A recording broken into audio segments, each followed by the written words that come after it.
Hey guys, welcome back to Clownfish TV. This is Kneon. I am here with Geeky Sparkles. Hello. And today we're going to talk about speciesism. Yes. Speciesism, which apparently it's a real thing, and PETA's very, very upset that all these poor animals are being offended. That's right. They're being degraded, and we thought it was just Disney with that chimpanzee overhaul. Yes. Which we'll talk about. You have to make sure make sure you're not hurting their feelings. Yeah, because chimps are people too, and so are pigs and chickens and all the animals. The cows and the dogs and the chickens and the goats. They're all people. They're all people. It's like Animal Farm. That's right. They're all people. Yeah. Okay. This is stupid. This is dumb. We're gonna talk about the dumbness. The dumbness. How much time do you have? This might be a long video. I don't know. we'll see. So before we get into it any further, please subscribe for more pop culture news, views, and rants, guys. We're over 174,000 subs. Thank you for the support. 175? Almost 175. Yay! We're like 100 or 2 away. So we usually don't talk about PETA, but they were so damn stupid that we had to. Yeah. And in this case, it does cross over with pop culture because this seems to be a thing going on. We talked the other day about Disney adding chimpanzees to the Jungle Cruise. Right, but they're kind of replacing the natives, so... Yeah, so I'd like to know how this is going to go down. Disney is replacing the Jungle Cruise natives with chimpanzees. Mm-hmm. Did nobody pull them aside and say, hey, maybe it's just not... That's not a good idea. Mm-mm. Apparently not. But this does seem to be a thing that's going on now. So I have to wonder, will Hollywood jump on this bandwagon and start treating animals like people too? Oh, they already are, some of them. Some of them are like they're out there calling for stuff like this. So I totally see Hollywood doing this. Yeah. So, okay, here's a story from the New York Post based on this tweet. This wonderful tweet from PETA. Words can create a more inclusive world or perpetuate oppression. Calling someone an animal is an insult that reinforces the myth that humans are superior to other animals and justified in violating them. How? I don't want to know. Animals are people too, so, Stand up for justice by rejecting supremacist language. Supremacist language. So this is what they say you should do. Instead of a chicken, you're a coward. Mm-hmm. Instead of a rat, you're a snitch. Okay. Instead of a snake, you're a jerk. Okay. Instead of a pig, you're repulsive. Well, that's a jump. Yeah, right. Sloth is lazy, even though sloth literally means lazy. I love it. So what are you supposed to say? This is a repulsive style? Yeah, repulsive style. So they continue. Anti-animal slurs degrade animals by applying negative human traits to certain species, perpetuating the idea that animals are sly, dirty, or heartless, desensitizes the public and normalizes violence against other animals. Speciesist language isn't just harmful, it's inaccurate. Pigs, for instance, are intelligent. That's true, they are. That is true. Lead complex social lives and show empathy for other pigs in distress. That is true. Pigs are cool. I think most people know that, actually. Yeah, snakes are clever, have family relationships, and prefer to associate with their relatives. PETA urges everyone who believes in equality and justice, because this is literally the same thing. So we see all this stuff on Twitter about, racism and stuff like that. And of course, we're going to jump on that and try to appropriate it to animals. Yeah. So you're saying racism is about the same level as animals? Isn't this kind of appropriation on PETA's part? Because PETA's always jumping on the bandwagon. Mm-hmm. And now we've got all this talk about oppression and racism and justice. And here they come like, animals are people too, and they've been oppressed for a long time. That's right. Sometimes they're oppressed on a panini press. Yeah. You don't want to do that. They're panini oppressed. Yeah, so anyway, be kind. Be kind to animals. Twitter's actually not siding with them. No, are we surprised? They're really not. Twitter's like, 6 years of vegan, stop making us look ridiculous. Mm-hmm. Instead of saying PETA, we should say animal slaughters. Yeah, because here's the problem. PETA has been caught many, many times killing animals. Yeah, and they got a little salty. PETA euthanizes animals that end up homeless and unwanted thanks to society's casual acquisition of breeding of cats and dogs. So wait a second, they're people. So if you've got kids in an orphanage, mm-hmm. We just put them to sleep, right? Well, here's the thing. They were trying to use this excuse on another thing we're going to talk about later, and about, well, these are animals that are, now sometimes the animals come to shelters or come places and they are like beyond help, and that would be probably the option you'd have to go with, because what are you going to do? But just because they're unwanted doesn't mean they should be put to death, because a lot of shelters will do everything they can before they will resort to that. Yeah. But PETA, on the other hand, has an unusually high kill rate, which we'll talk about. So this isn't. This is just dumb. This is PETA jumping on the bandwagon again, because there's a lot of talk about racism, especially. I mean, how shitty is this? A couple of days before Black History Month, to start throwing those words out there, to try to get into the straight. That's what they do. That's how PETA operates. I know, and this is their brilliant idea last year, was that it is Animal Crossing is against animals, even though you don't actually kill animals in Animal Crossing. I would kill that bastard Tom Nook if I could, but I can't. If you don't get that joke, you have to watch the gaming channel. Yeah, he's a bastard. The Clownfish TV Gaming. But they're like, don't fish, don't collect bugs. I'm like, you realize you literally cannot progress in the game unless you fish and catch bugs. Mm-hmm. It is kind of a requirement to build your island, and they don't eat the fish, and they don't eat the. You can step on the cockroach, though. You can kill cockroaches, yeah, even though they're people too. Yeah. But they're under boot. So if these people, like, if their facilities are overrun by like bugs, they just let it be overrun by bugs. I guess so. If you've got parasites. Getting bit. Yeah. What if you have a tapeworm? Tapeworms are people too. You can't treat the worm, even though it might kill you, because the tapeworm just loves you so much it just wants to be all up inside you and eat everything you eat. Mm-hmm. I'm just saying, I'm like, you can take us too far. But go ahead, what are we going to go to next? I was going to talk about brands being dumb here, or brands being garbage online. I've seen this one before. Yes, I remember this. They did this before. Yeah, we talked about before, I think. Kill two birds with one stone, feed two birds with one scone. This is as funny now as it was then. Be the guinea pig. Be the test tube. That just sounds dirty. Are you going to be the guinea pig, or are you going to be the test tube? Just when I hear test tube, it just makes me think of something else.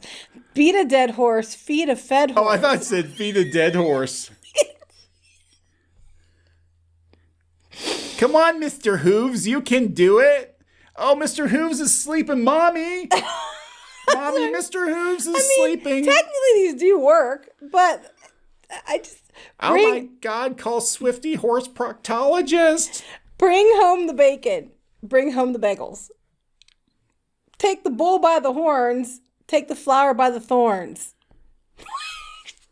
I can't. Like, I really think they're trying to use shock to get attention, and it's not working. It just makes them look dumb. It'd be really interesting if PETA was all just all a sham, and they were like total carnivores, and they're just like, let's just fuck with people. I don't think that's the case, but they do kill an awful lot of animals. Yeah. And then there are other. We're gonna talk about that first, okay? What do you want to talk about? Well, let's talk about their beef with Phil. Yeah. So they've come after Punxsutawney Phil several times. Mm-hmm. They're this campaign that we should use an animatronic groundhog. Or they should use a meteorologist and pull the meteorologist out of the hole. That sounds like a scandal. Weatherman Carl, stop. Get out of that hole. You can't be there. So what if it's a weather woman? That's her decision. We don't judge. We don't judge. Anyway, so this year they decided to put billboards up in Punxsutawney. And they say that they put it in Punxsutawney. Paid by PETA. It says, I'm me, not a meteorologist. Let's chuck the tired old gimmick. And they put them in Punxsutawney. But the thing is, these dumbasses don't know the difference between a prairie dog and a groundhog. Yeah. It's a prairie dog. It's a prairie dog. That's not a groundhog. No. So that's funny. And then they keep thinking that Phil is mistreated. That little turd is treated better than people. People. I'm telling you straight up. Lives in a heated like house in the library.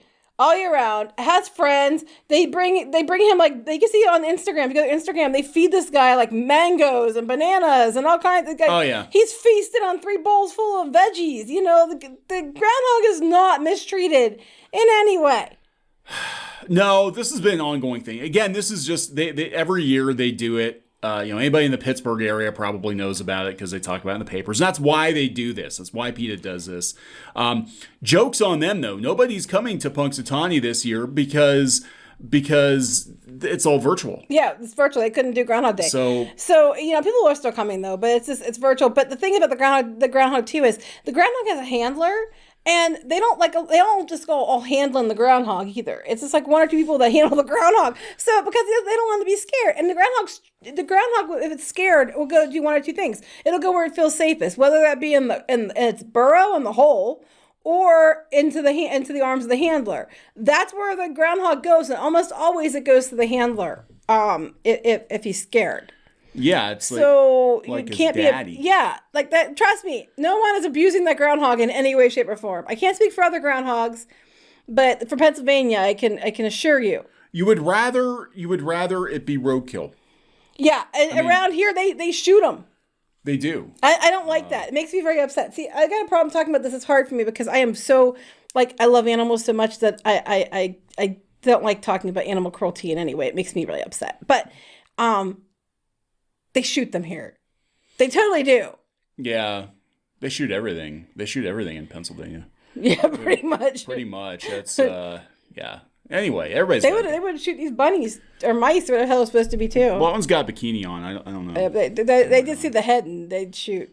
So, the groundhog is not exactly mistreated. Somebody... I thought it was funny because they were talking about this and about how it's a prairie dog and they can't even get that right. Can't even. These people are so stupid. I can't. And are they going to pay for the animatronic groundhog? No. No. They're not going to pay for the animatronic. Yeah, all right. So here's what we were going to talk about. This is the biggest bone of contention people have with PETA is they go on about animal rights and be kind to animals, whatever. But if you do a fact check, PETA actually kills a bunch of animals. Now, UberFacts, which is a blue check, PETA euthanizes about 72% of the animals they take in. They caused the death of 40,000 animals since 1998. And people are like, well, that's not true. Well, actually, yeah. This is from Virginia, one state. Yeah. Data collected by Virginia's state government shows that PETA's euthanasia rates for cats and dogs at the shelter is exceptionally higher than other shelters in the state. 2019, of 2,400 dogs and cats received at PETA's Norfolk shelter, 1,500 were euthanized, according to the most recent report. But this is what PETA said. If you have an open door intake policy and welcome damaged animals who are abused, neglected, unloved, or who no one else will accept, of course, your euthanizing numbers will look different than those of a shelter that accepts a limited number of animals and turns animals away. I can tell you that shelters will try anything they can to save animals. The last resort to put them down. Well, look at those sad dog videos on Facebook. Actually, don't, because you start crying every time you look at it.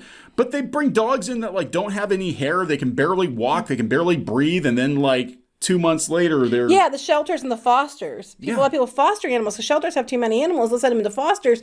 And these people, take... There's one lady that all she does is take kittens and tries to save kittens.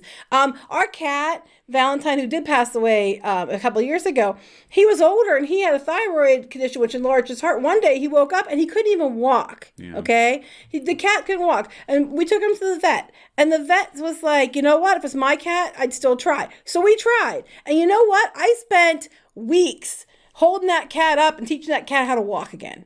Yeah. I didn't just put him down. I spent weeks teaching that cat to walk. And the cat made it about 8 more months. And then he just passed from the condition he had.